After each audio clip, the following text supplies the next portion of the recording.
Party అధినేత చంద్రబాబు నాయుడు యువ నాయకుడు లోకేష్ ఆదేశాల మేరకు ముందుకు సాగాలని ఎస్వీఎస్ఎన్ వర్మ పార్టీ కార్యకర్తలకు నాయకులకు తెలియజేశారు.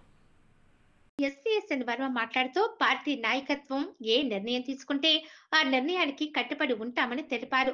ప్రజాసేవ చేయడానికి తెలుగుదేశం పార్టీ ఎన్నో అవకాశాలు ఇచ్చిందని, ఈ అవకాశాలను సద్వినియోగం చేసుకుంటామని తెలిపారు.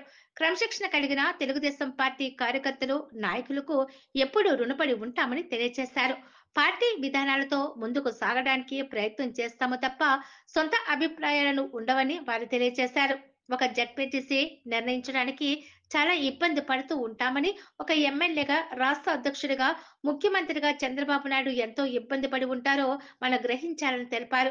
చంద్రబాబు నాయుడు కష్టాలు ప్రతి ఒక్కరూ గుర్తించి పార్టీకి అనుగుణంగా ముందుకు సాగాలని తెలిపారు. ఊహాగానాలను పక్కన పెట్టాలని, పార్టీ మారే అవకాశం లేదని, చంద్రబాబు నాయుడు లోకేష్ నిర్ణయమే అంతిమ నిర్ణయమని వారు తెలిపారు.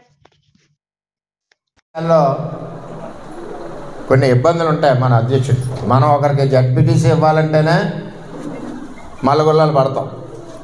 అంచేత రాష్ట్ర వ్యాప్తంగా చేసేటప్పుడు కొన్ని ఇబ్బందులు ఉంటాయి, కొన్ని ఆలోచనలు ఉంటాయి, కొన్ని అడ్డంకులు ఉంటాయి. ఇవన్నీ కూడా రాష్ట్ర అధ్యక్షుడు పడి కష్టం మనం కూడా గుర్తించాలి, చంద్రబాబు నాయుడు గారికి సహకరించాలి. అంచేత మనందరం కూడా ఎటువంటి మనకు బోర్డు భవిష్యత్తు ఉంది. మన పార్టీ వేళ 15-20 సంవత్సరాల పైన అధికారంలో ఉంటుంది. పెద్ద నాయకత్వంలోని, అదేవిధంగా లోకేష్ గారి నాయకత్వంలోని పార్టీ పరుగులు పడుతూ ఉంటుంది.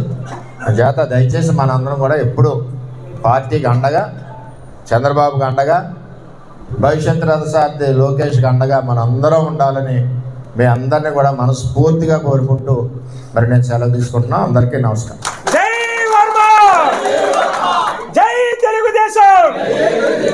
జై తెలుగుదేశం, చంద్రబాబు నాయకత్వం, లోకేష్ గారి నాయకత్వం, వర్మ గారి నాయకత్వం. ఓకే.